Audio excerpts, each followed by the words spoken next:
morning, good afternoon, and good evening, everyone. Welcome to Chit Chat Chronicles, the show where we dive deep into our understanding in life.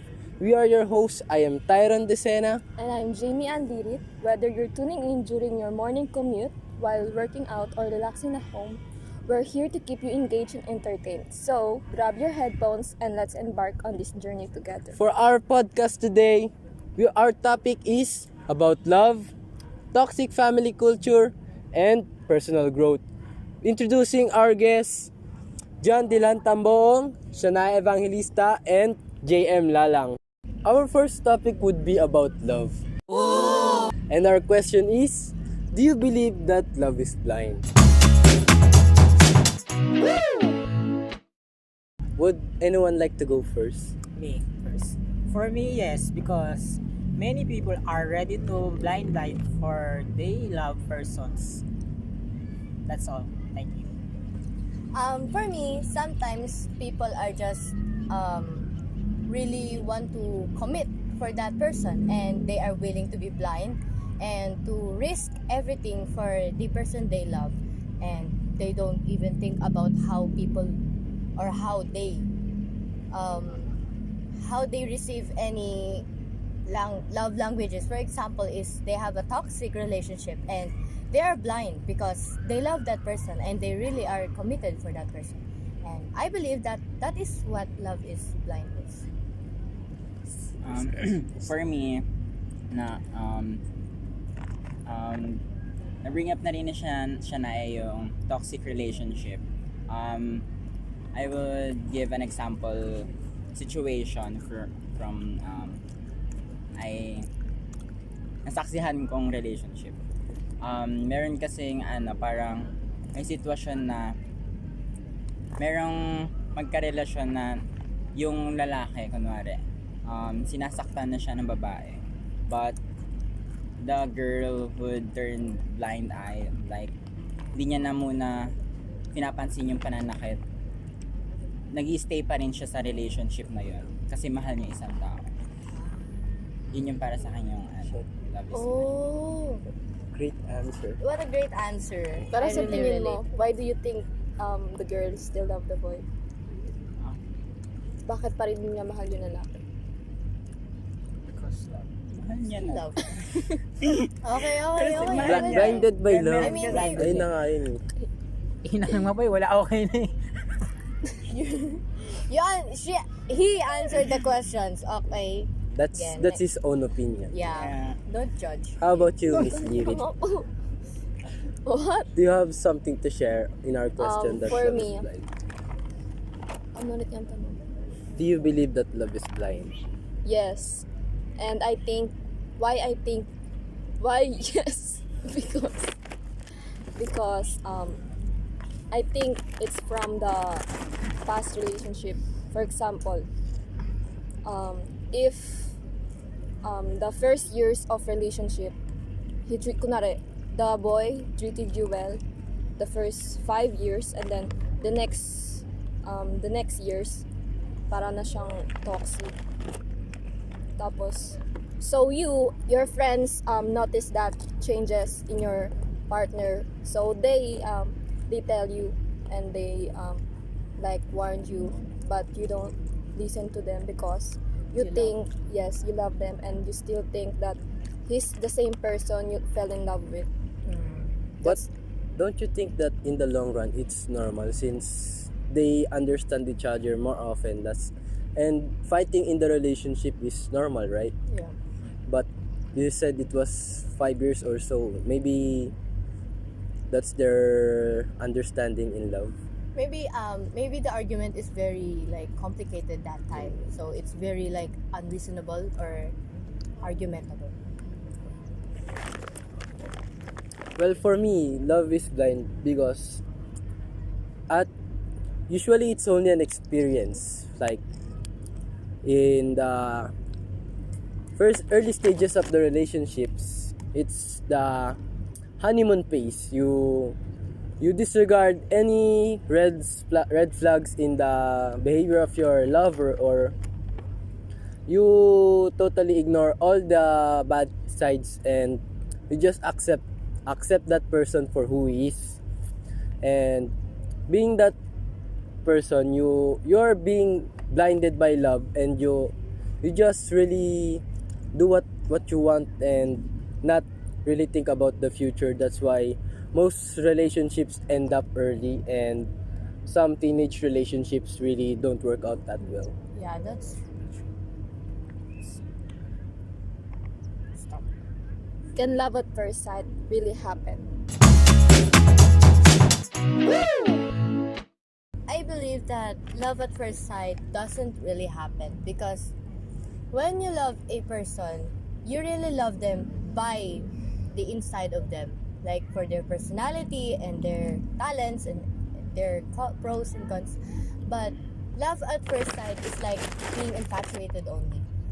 You only see their appearance, their attractiveness, your standards. That's why you love them at first sight. But I do not call that love, because you haven't known that person long enough for you to fall in love with him. That's only infatuated for me, in my opinion. That's Yes.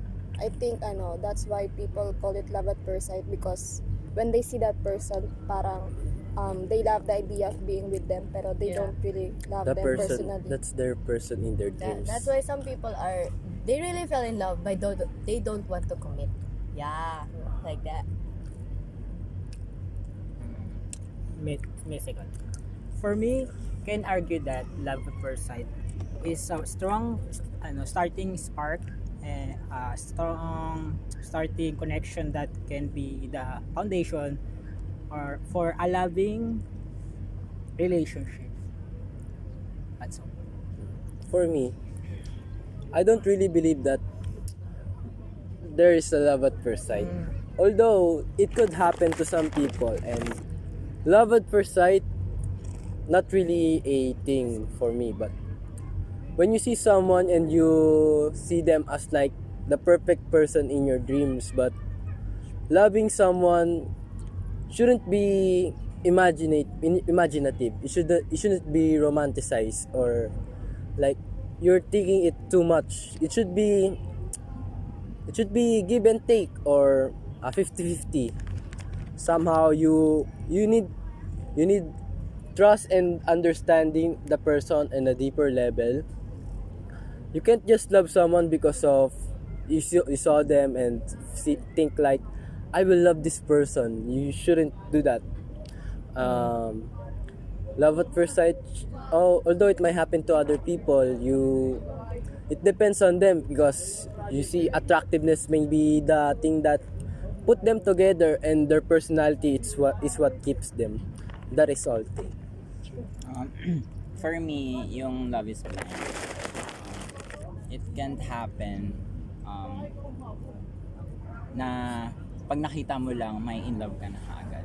Like sabi ni Shania, it's like infatuation or attraction to the person that you see at first. And kasi pag sinabi nating love, you can see them in like your future and in the long run, and habang buhay na yun. Ganun yung love sa akin. Kaya I believe that love is Love at first sight. love at first sight cannot happen. That's all. For me, dapat, pero kasi some people might experience like if you first saw them walking or like that, like in the movies, like when you saw them walk past by you, parang nag-i-stop yung mundo mo. Tapos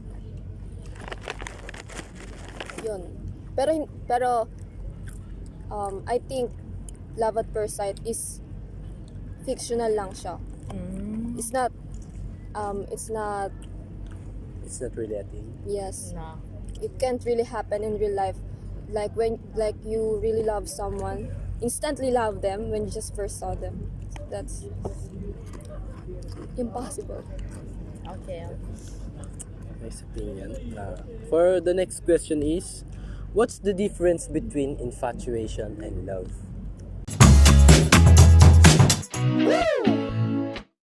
I'll go first. Infatuation and love. The difference between those are how they manage to keep things up, or the longer it takes to process. Like infatuation rushes things and ignores all the bad sides of the other person, and love, you take the time to understand that person on a deeper level. You get to know them, you court them, and you take your time as you know that person, knowing, because that is the only way to keep that person. Well, someone usually likes to only does the short-term relationship and only takes 3 months and break, then another relationship, things like that. But it's only infatuation, and love takes time. That is all. I think for me, infatuation is like whenever you're with them, you feel the excitement in you. Pero kasi for me, love is like the person you love brings you peace. Not just like what Tony Gonzaga said. Love shouldn't have some butterflies in your stomach. Love should make you feel at peace. So I think infatuation, when feeling excitement whenever you're with them. Pero that's normal naman. Pero yung parang every time na kapag magkasama lang kayo, doon mo lang na realize na you love them. So that's not love, that's infatuation. Pero pag you love someone, kahit na millions ano pa siya, malayo pa siya sa where you are so where you are, It's okay. parang you feel assured na you still love them and they still love you too.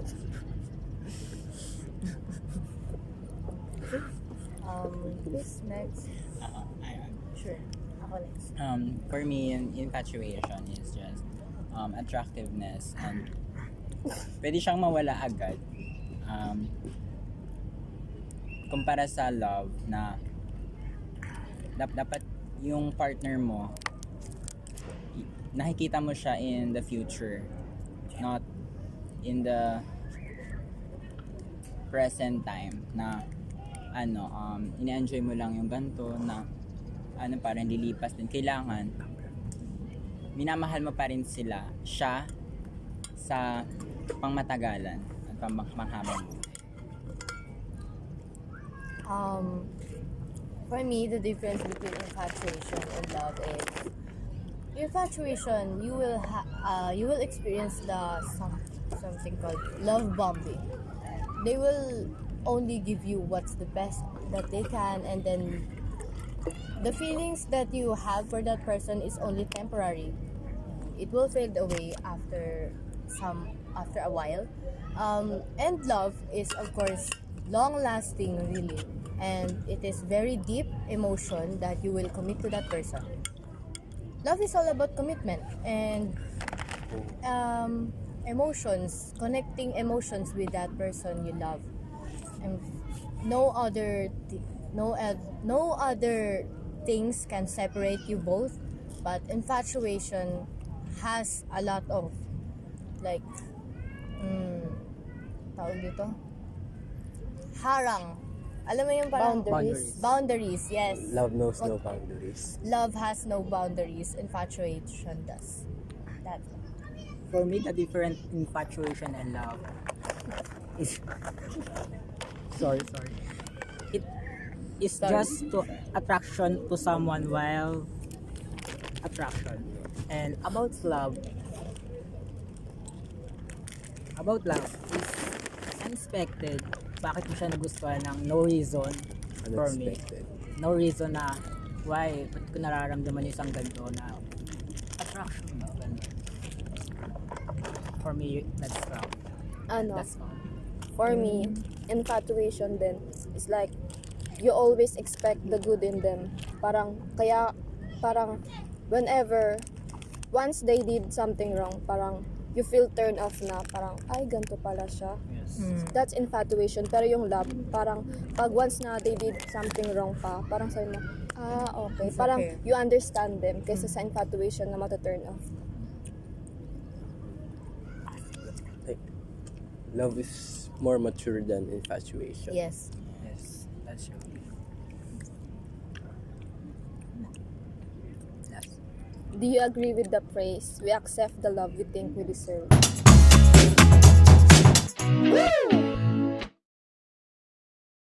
I guess realistically, I do agree with that because some people just take that kind of love and think that it will be there forever and accept that is their reality. Like I always saw people just staying in the toxic relationship even though they are getting abused, getting physically harassed, and sometimes sexually harassed, but they think that they deserve those kind of relationships because situations happen and they think that they down themselves to a point that those things are very big for them and they haven't really experienced the real types of love and the mature kind of way. That's why we see people choose their exes over the new person that is a green flag. That is all. Okay. May I answer this? I believe that some people don't deserve the love that they receive because sometimes they're just too toxic to have that kind of like love that they receive, because some other people are always so red flag at the relationship, but still the other person gives them they understand them Time and for, attention. like attraction, and they don't even look about their flaws. They just like their like pinagsamahan. Yes, sorry. And sometimes we just don't deserve it because sabihin na natin na minsan nagkakamali din tayo tapos kinukonsidera pa rin nila kahit masama na yung nagawa natin. That's all. For me, agree ako. Pero kung deserve naman talaga na isang tao. Kasi kung deserve naman, di ba, na isang tao, why not? Pero kung for me, pag hindi naman deserve ng isang tao, mag-no ako. That's all. Thank you. For me, yes. Pero if that person you're giving efforts is a romantic, feel ko no. Kasi they won't understand or they won't see your efforts. Even though you gave all your love and everything to them. Kasi feel ko, like me, I feel like I am a romantic person. So I had this relationship last year, and that person was giving me all her love and efforts, pero I think that I still don't feel loved by her. I don't know why, pero binibigay niya naman lahat. So that's why I think that we accept the love we deserve, pero kung aromantic ka, hindi mo maano yun.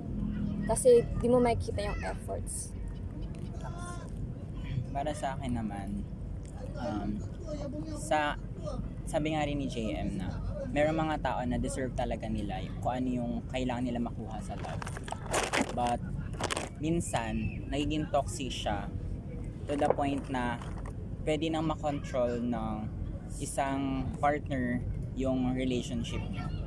And pwede siyang ma-end sa bad relationship na gustong kontrolin nito na ganito yung magiging relationship niyo.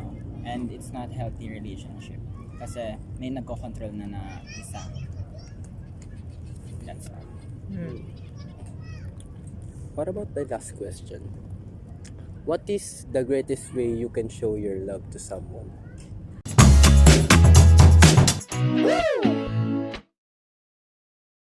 Greatest way? Yes, you can show your love and affection to someone. I think by spending time with them.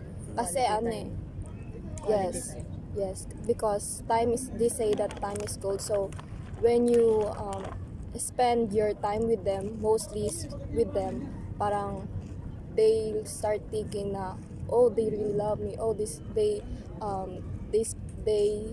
use they waste their time just to spend it on me. Yes. Pero, ay yes. Ano ba yun? Spend their time. Tapos, yun lang. Ako. Oh, sure. I believe that giving assurance, because when someone gives you assurance, you will know that they really are committed to you. Lagi naman committed because you're committed to you and they trust you and they are loyal to you and they are honest because they give you assurance and they assure you that you're the only person they love and no one else. Pero, sometimes, kasi, di ba, most people lie, so, are you sure? Or, are they being honest? Oh, good As question. long as it depends on the situation, because if you're an LDR relationship, that could be difficult, but if you are close by, like you're sometimes hanging out, I'm sure you won't have any like trust issues to the person that you love. And of course, if you love that person, you will trust them. Whatever happens next is it's his choice, I believe. Well, for me, the greatest way you can show your love and affection to someone is by understanding them on a different level. Like, to be loved is to be seen. Like, like Dirit said, you take your time to understand that person and you give your attention to that person. Like, you know what he wants or she wants and the things that hates, and you take the time to think about your actions, that like how would this affect the other person. I mean, for example, it's like, you know, when someone hates spicy food and you don't put spicy things on the food that you will give to that person. Like simple things, but it's deep enough to know that you love that person and to be appreciated. That's all. For me, katulad ng sinabi niya, quality time is important. The greatest time. Kasi kung wala namang quality time, wala namang lahat yan. Insurance, layan. Kaya for me, biggest important is quality time. That's all. Para sa akin, mapapakita ko yung love ko if I'm not forcing him or her to stop be friend with his or her friends.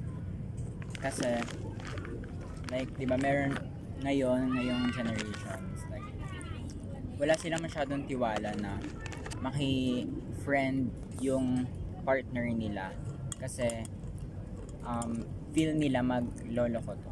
They have trust issues. They isolate their loved ones from that. Kasi kung meron talaga kayong assurance and connection ng partner mo, hindi siya magloloko. And kung love ka pa niya or love mo siya, hindi talaga kayo magloloko sa isa't isa. Kahit anong away pa yan. It's about loyalties. Yes. That's it. Well, that is all for our topic in love, and we'll see you back with short commercial. Kasama nun.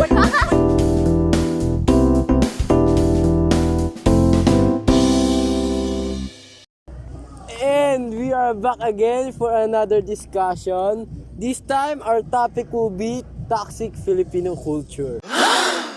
The question is, What are your experiences in toxic Filipino culture? Who would like to go first? Mina, crab mentality. Experience ko to noong grade 8. Meron akong dinown na isang tao na best friend ko pa about sa art competition.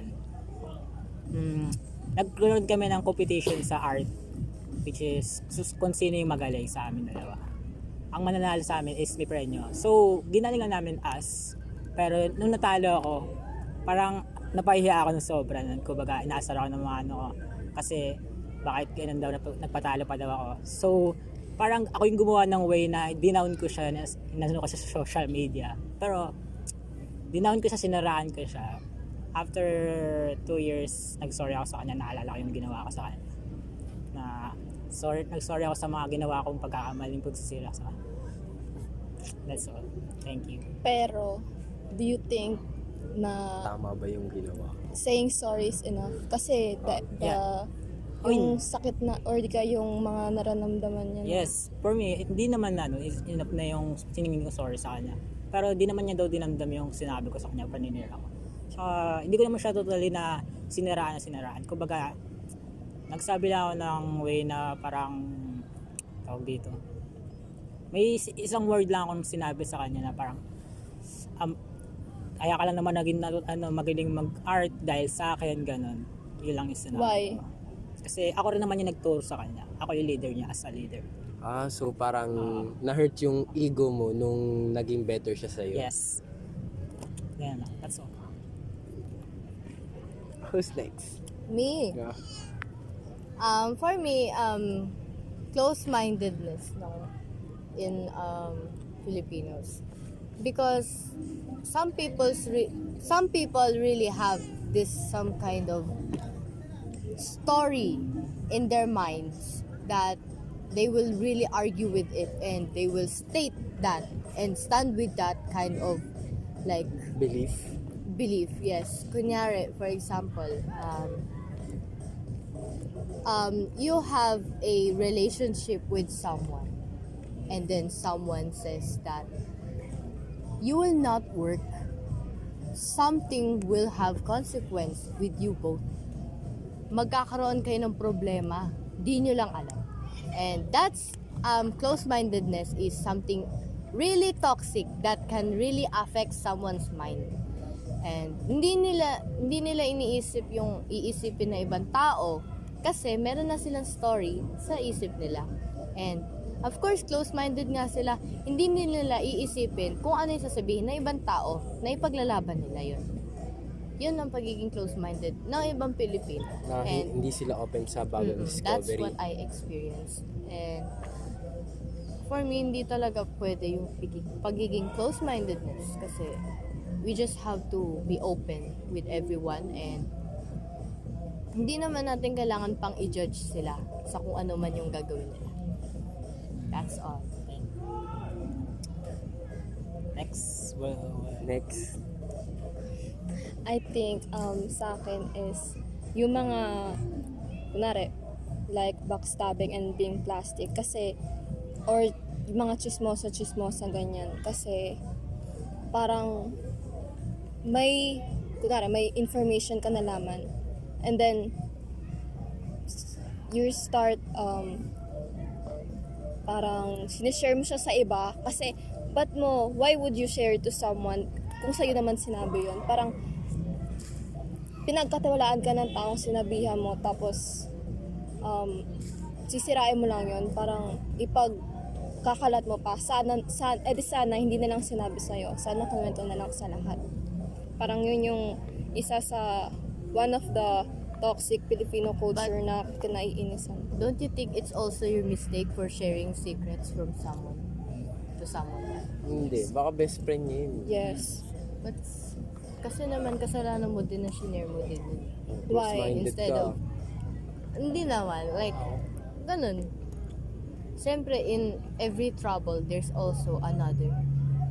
Diba? Parang it takes two to tango. For example, Yes. sa'yo, okay lang sa'yo, pero meron din palang Kasi, way na may mali ka din. kasi merong mga tao na kailangan talaga nilang mag-share. Kasi parang Open yun na up. yung cope nila na Ah. parang ma-motivate sila. Parang mabigat din kasi dalhin yung para mga mabawasan yung Parang problema. gaslight yung ginawa ko. Pero sige, okay lang. sorry, go. Go ahead. For me, it will be Filipino time. Ako mismo yung problema. So, Yes. I agree. I agree. I do. Go. I like to procrastinate a lot and most of the time I do things on time since I take responsibility from my decisions. Although when it comes to time management, I am always late to appointments, meetups, and school activities. Since I usually think that it is not really necessary to go early since it will only be a waste of time. Like we can do this in just this matter of time. Not we don't need this. We only need this time. And with that being said, most of the time people are angry at me for being late, but they can't really take their anger out of me since I'm really an important member of the group, so I have the power. That is all. Thank you. Coercive power. Coercive power. No, coercive boy. Ex- I have the may kapangyarihan ako. Ikaw na. Go. For me is yung kids as a retirement. Oh. Yan. As a retirement benefit ata. Tapos hindi ko siya experience talaga. Pero experience siya ng mga kamag-anak ko na pinag-usapan sa pamilya namin. Ganun. And ang toxic niya lang kasi gets ko na kailangan na mag-support ng anak sa magulang kasi nga inalagaan tayo. Yes. Pero di ba dapat na iniisip na rin natin na dapat pag lumalaki yung mga anak natin, iniisip natin na ihiwalay sila sa atin kasi magkakapamilya rin sila at may susuportahan din silang pamilya, hindi lang yung And my dating own pamilya responsibility na din. Like, they're being may- selfish. may responsibility na rin na nang dinadala yung mga anak natin. So yun, parang nagiging toxic na kailangan nakafocus tayo sa pagsusupport sa mga pamilya natin. Na kailangan sila rin na ginagawa rin nila yung part nila na para mas-support nila yung sarili nila. Yun lang yun sa akin. That's all. Well, we don't really have much to talk about in a toxic Filipino culture, but we shared our experience. So, another commercial and see you later. Bye!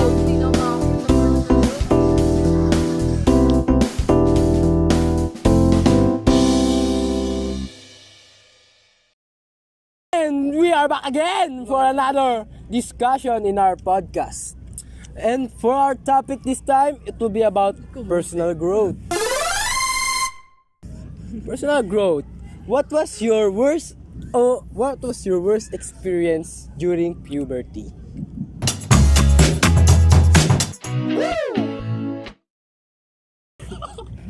Game. Pinaka-worst experience ko in growing is yung 2015 since wala kaming sariling house and nakatira lang kami sa bahay ng tita ko. And that time, parang umuulan nun tapos umuulan nun that time mga 8 p.m. tapos pinalayas kami nun kasi di ko alam anong dahilan why. Pero naiyak lang, parang sama lang ng loob ko kasi ba't niya kami pinalis ng parang wala pa kami sariling bahay. Tapos sinabihan niya pa yung mga kapatid ko na hindi naman kayo gagraduate or hindi kayo makakapagtapos ng pag-aaral niyo. Tandaan niyo yan, sinabi niya sa amin. And may isang taong Kristiyano na tumulong lang sa amin. Pinatira kami sa bahay niya. Since wala kaming pera noon, pinayaan niya lang kami na tumira doon ng 1 month. Sabi niya, sige, wag muna kayo magbayad. Pag nagkaroon na kayo ng pera, saka na kayo magbayad sa akin. Okay lang. Yung Pilipino na yun, parang nagkaroon lang ako ng utang na loob. Sobrang bait niya sa amin. So, para sa akin, wala akong tiwala sa mga kamag-anak na side ko ng dad ko kasi since ganun yung pinakita nila sa aming ugali. So parang nagkaroon ako ng tiwala sa mga Kristiyano. Hindi lahat ng tao is masamang ugali. Kumbaga, di naman pare-parehas kahit magkaiba ng religion. That's all. Thank you. Next. For me, my worst experience going through puberty is the transition in life, because I believe, in my opinion,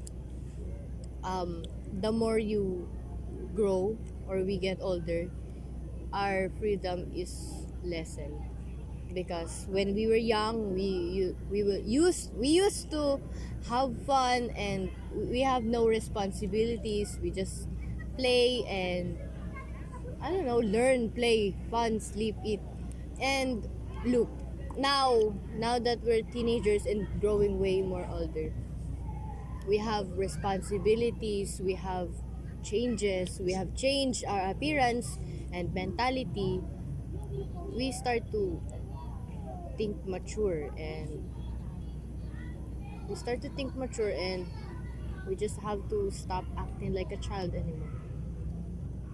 Yeah, that's all. Who's next? O kasi. Next. Tay. Go. Ano, sa akin, yung worst experience ko is, kasi nung bata pa ako dati, I'm skinny, and then when I'm elementary, I get fat, you know. Tapos sinasabi nila na, ngayon ulit, naging medyo nabawasan akong timbang. And sinasabi nila na di na ako kumakain, ganun. Nung pumayat ako, tapos nung tumaba naman ako, ang takaw-takaw ko na. Tapos yung parang naisip ko, wala na akong paglulugaran. Kung mapayat ako, Binabody sasabihin shamer sila. na. Kung mataba naman ako, may sasabihin din sila. Binabody shamer. Kaya ang hirap na lumaki na kinikriticize lagi yung body shape and your weight, ganun. Yun lang. For me, worst experience while going through puberty is yung kayo katulad ni Shania, just like what Shania said, na the more you grow, or the more you grow, the more responsibility you get, and the lesser the freedom. Kasi parang you have to take life seriously na, kasi every action you make have consequence na, since you have rights to make decision na yung parang may experience ka na, or may alam ka na kung ano yung dapat mong yung gawin. Tama at mali. Yes. Right Kaya and wrongs. parang yun yung worst, kasi unlike sa pagiging bata, parang free ka lang, ganyan. Pwede mong gawin yung gusto mong gawin. Pero ngayon, the more na tumatanda ka, humihirap yung buhay. Well, for me, the worst thing that happened to me during puberty is the constant changes in my life. So, of course, first things first, puberty. So hormones kicks in, then we change our home almost every 6 months, and I cannot really adapt to the location, and families been going like leaving the family, and some are arriving, so I cannot really build some connections with my family members, and during those times I don't know who to trust, and I don't have someone who I can talk to and rely to in case of need. And while experiencing those things, I grew up to be somehow independent and don't really rely and trust on others. And I'm not really open on things, and somehow this time I'm only open since it's for a school project. That is all. Do you sometimes wish that you could go back in the past and fix your mistakes?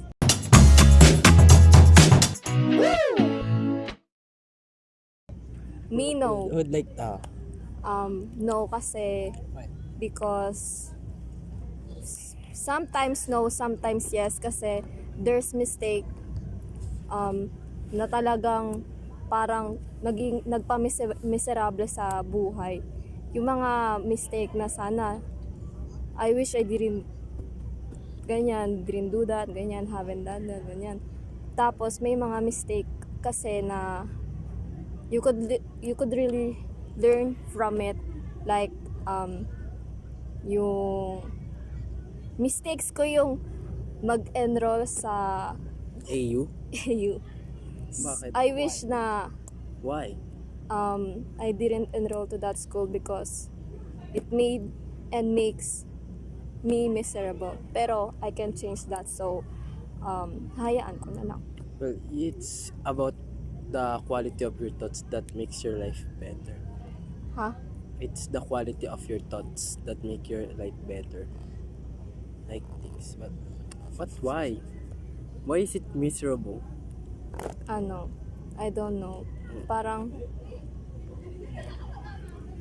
pangat kasi ng system eh. Pero I saw this one post on AU AU FB page, yung mga student doon na sinasabi na if AU is challenging for you, what more pa yung life outside the school. So sabi ko, oo nga parang siguro sige subukan ko ganyan. Tama. Oh, it's like there are more bigger challenges after you graduate school. So it's like a preparation. Gets. For me, no rin. Because mistake are para sa anong pagkakamali is hindi na dapat tinatama is kung last fast na to, kasi diyan ka natututong diyan mo natututunan yung pagkakamali mo. Kunyari, nagkamali kasi isang bagay, so alam mo na sa susunod yung gagawin mo para sa kumbaga nagkamali ako sa ganitong bagay, kumbaga sa next mo naman itatama mo na siya in good way. So para sa akin, no, and that's all. Thank you. For me, yes, because there are times that you really like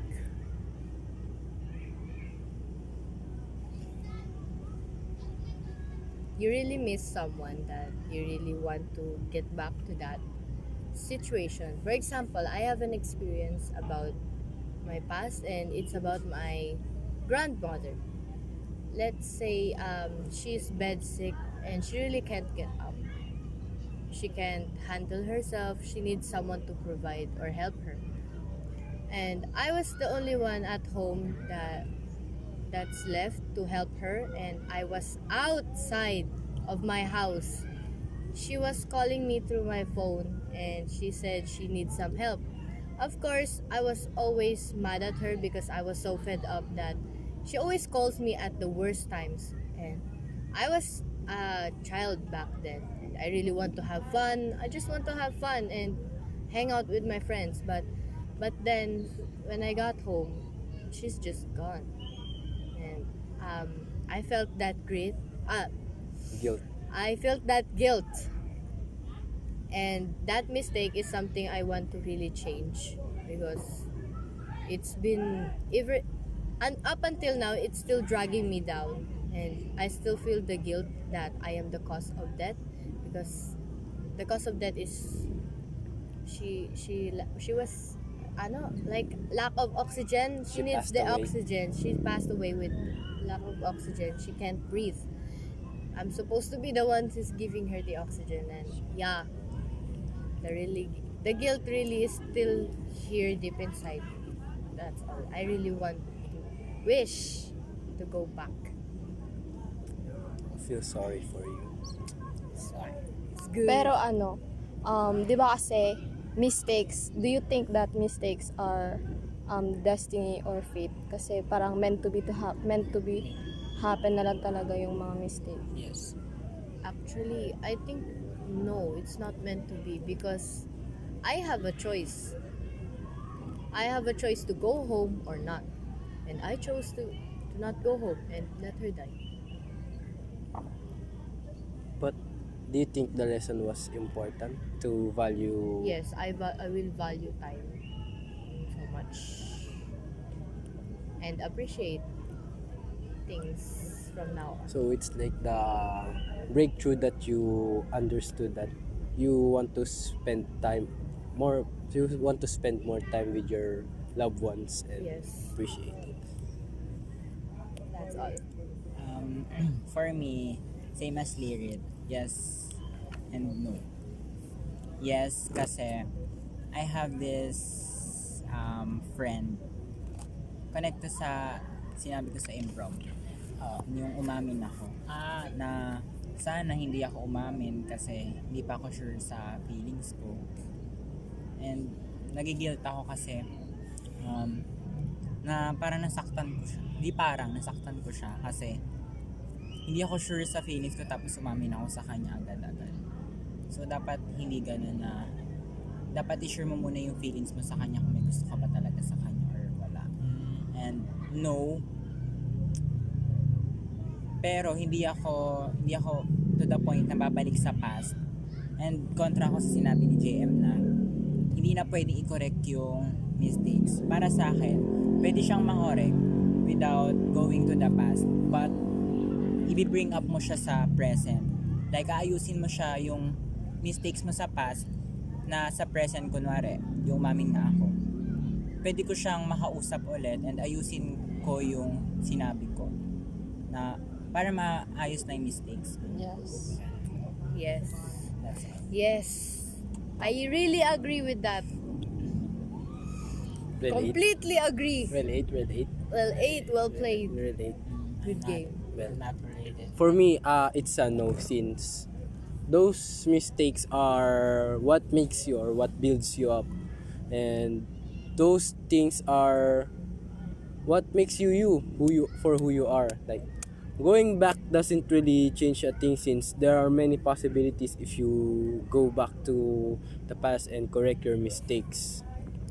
But those mistakes will serve as a lesson, and those lessons is the things that you must apply in life. And we need to be careful with our decisions, since we all have our consequences in every action.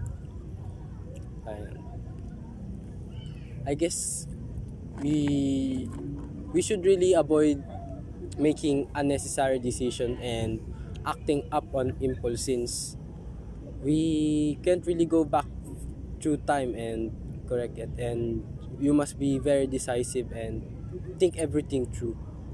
Yes. That is all. I agree with that.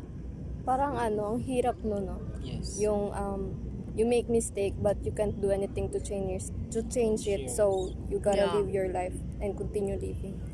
Ang hirap. Life's life. That's life. Well, moving on. How do you guys practice self-love?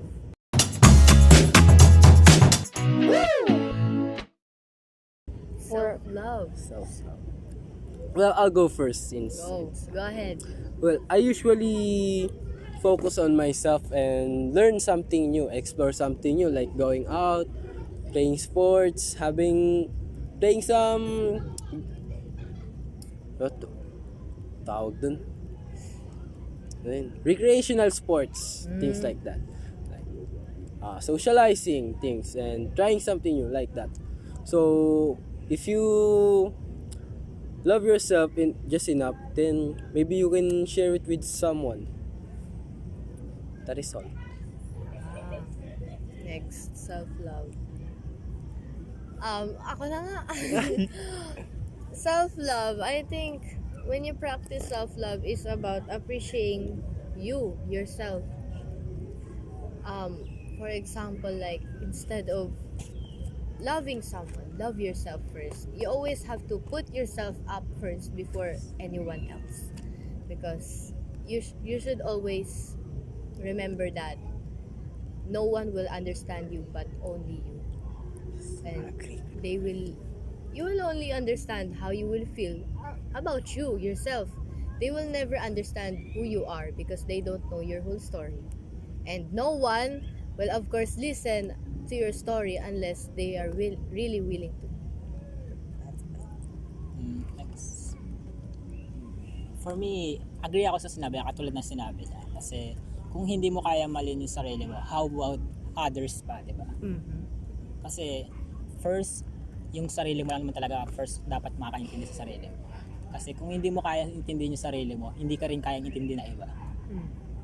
Kaya for me, that is how to self-love, and that's all. Me, Go, I think, Who is Sige lang. first? I practice self-love by words of saying Positive. positive words about myself kasi super I have low self-esteem, and I think and I always give compliment or having words of affirmation to someone, pero I never said and give those to myself. So practicing self-love for me yung parang sinasabi ko na yung mga dapat kong sabihin. Yung mga kaya kong sabihin sa iba, sinasabi ko na rin sa sarili ko. Kasi ba't sa kanila kaya kong sabihin pero sa sarili ko hindi ko kayang sabihin. Ganun. Sa akin naman, pinapractice ko yung self-love by, dati pa, accepting my true gender. Kasi dati, hindi ko tanggap na I'm bi. And hindi rin ako tanggap. Kaya, mas lalong hindi ko tanggap sa sarili ko dati. Pero nung tutunan ko na dapat mahalin ko yung sarili ko, kasi kung di ko matanggap or mahal yung sarili ko na ganito ako, hindi rin nila ako i-accept. So parang kailangan muna talagang i-accept yung sarili mo kung ano ka talaga para ma-accept ka rin ng iba. Yes. That's true. I agree, that's For our Last question. How often do you forgive someone, or what is your own process of forgiving someone?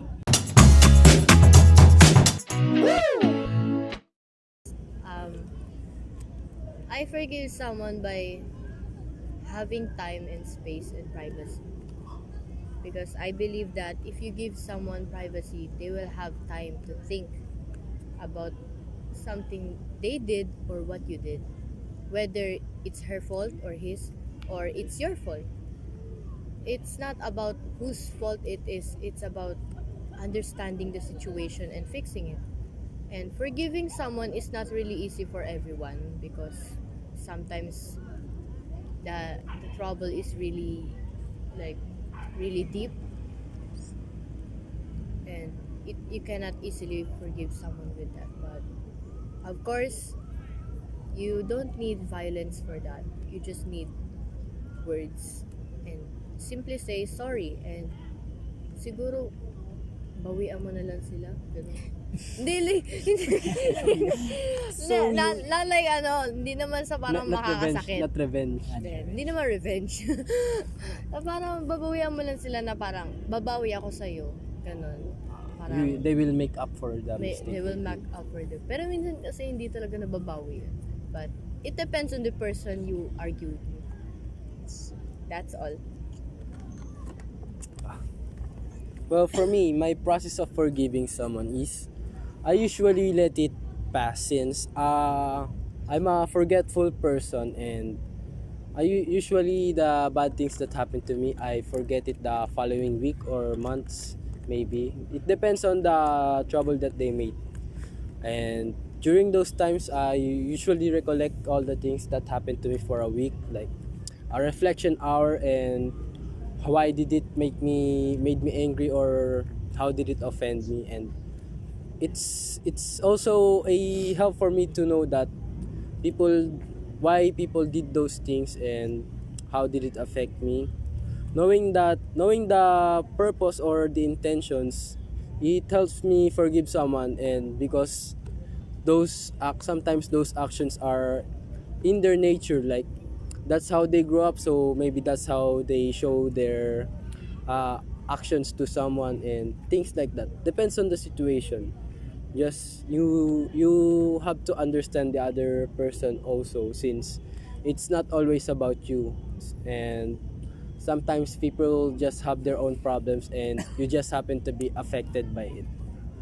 That is all. Ako, just like what Tyron said, I let it pass kasi, and I never forgive because I never hold grudge, and I don't know.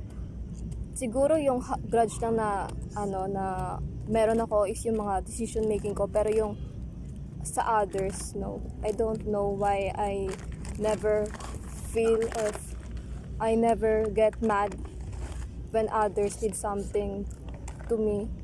Maybe because I'm people pleaser. I agree, no. Hindi rin ako nagtatanim ng sama ng loob. Oh, same. And for me, it depends on situation. Tulad ng nang nangyari sa akin na nakwento ko kanina about sa art. Since mahal na mahal ko talaga yung pag-art ko, dahil sa competition na yun, na naging emotion ako, kumbaga sinira ko siya. Para sa akin, hirap pa, di niya pa rin ako napapatawad sa ginawa kong paninira sa kanya. And I know it's not enough your sorry, isang sorry lang. And kinausap ko siya noon that time na sabi ko, I'm really really sorry for that, kasi because alam mo naman na mahal ko yung pag-art ko na tapos sobrang emotional lang talaga ako sa pagdating sa art. Ayoko parang nalalamangan ako nung dati or sinisira yung art. Sabi niya, okay lang, hindi naman ako tatanim ng galit sa'yo. Kasi ikaw rin naman yung nagturo sa akin, kaya ikaw rin yung nagdala sa akin ba't ako nanalo. So, yeah. So, I'm really sorry, and that's all. Thank you. Sa akin, na nag-forgive ako sa isang tao kapag una, dapat nagre-reflect siya sa sarili niya, sa action niya. Kailangan maalam niya kung anong ginawa niya. And in that way, pwede niya akong makausap about that, and pwede ko siya mapatawad. And same sa akin, kailangan mag-reflect din ako sa problema namin kung ano ba yung nagawa ko rin, kasi hindi lang yung isang tao yung may kasalanan eh. Minsan nagkakamali rin tayo na hindi natin nakikita, kaya kailangan natin mag-reflect. In that way, maayos yung problem ninyong dalawa. Yan. That's all. I'm like you, no. Parang ayoko nang may nanghihingi pa ng sorry sa akin. Kasi parang hindi naman ako emotional na tao para humingi pa ng tawad. Kasi nangyari na yung nangyari. You just have to... Accept it. No, you have to learn from your mistakes and change for the better na lang. Well, Pero kasi hindi ko rin kaya ng may problem sa isang tao. Oh. Ang hirap Minsan niya nakaka-overthink din Parang yung ang awkward ko sa isa't isa. Parang Oh, ganun. I lalo don't... na kapag meron kayong connection dati, gano'n. That's the thing. Saan mabilis lang. Ano lang, parang pakatama lang ako na mabait ka. Okay na. Bukas wala na. Mabilis lang din mo wala yung Simple mga lang galit naman eh. ko, gano'n. Parang hindi mo naman kailangan maging over na pag-apologize. Tsaka, ako lang ba yung parang naiinis kapag nagsusobra ng sorry? Nakakapikon. Parang nauuwihan ka na. Oo, talaga. Like, Parang sinabi mo na okay na. Tapos nagsusunod. tapos na. Tapos na nga eh, nakalipas na, wala naman ako sama ng loob. Oo, tapos na. Tapos na. Tapos na. Well, that is all for today, and we'll talk to you another day, another time, maybe next week, maybe next year, I don't know. And once again, I am Tyron Decena, I'm Jamie Anlirit. and this is Chit Chat Chronicles. Uy, Oh, apologies. The guests would like to say their goodbyes. Guess? go. I'm JM Ilalang. I'm Shania B. Evangelista. I'm John Dylan Dambo. What are your experience in this? How do you feel about this podcast? I feel very nervous because my dad is already calling me. Same. He's already mad at me. So yeah. Pero sulit. We bonded together with my group mates, and we opened up to each other. Yes. We Share- have share the love. learned our lessons for today. How about you? Nothing? Nothing. You don't feel Dylan, anything? Dylan. Parang mas nagkaroon kami ng connection. And, Yeah. at nalaman namin yung isa't isang side Bond. tungkol sa isang topic or kung paano namin solve. Yeah. Yeah. Then Goodbye. that's all. Bye-bye.